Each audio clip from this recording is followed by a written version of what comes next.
এই জন্য এখন আবার উনি আবিষ্কার করেছেন কি, উঠেছেন, এখন সব ওনার পিছনে ছুটতেছে এবং উঠেছেন তর্জমা করতেছে। এরপর যখন ওদের গলত ফাহামি বুঝে আসবে তখন কি ওরাও এটা থেকে ফিরে আসবে।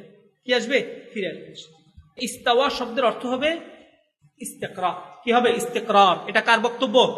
শেখ আবু বকর জাকারিয়া হাফিজাহুল্লাহর কি বক্তব্য। এই জন্য কিতাবের নামও দিয়েছে রহমান আরশের উপর উঠেছেন। এটা হলো বলা যায় আবু বকর জাকারিয়া সাহেবের আবিষ্কার। কার আবিষ্কার? আবু বকর জাকারিয়া সাহেবের কি এটা নব্য আবিষ্কার। ওরা রহমান আরশের উপর কি। একসময় মুজাফফর বিন মুহসিন সাহেব বলতেন কি যে সমাসীন, সমাসীন। কি বলতেন? সমাসীন। এরপর তিনি আবার নিজে এসে বললেন না না, সমাসীন তর্জমা করা যাবে না। সমাসীন তর্জমা করা কি যাবে না। কেন? এখানে আসন সহ বসার একটা মানা আসে। আসন সহ বসারটা কি আসে? মানা আসে। তো এই জন্য এখন আবার উনি আবিষ্কার করেছেন কি, উঠেছেন, এখন সব ওনার পিছনে ছুটতেছে এবং উঠেছেন তর্জমা করতেছে। এরপর যখন ওদের গলত ফাহামি বুঝে আসবে তখন কি ওরাও এটা থেকে ফিরে আসবে। কি আসবে? ফিরে আসবে।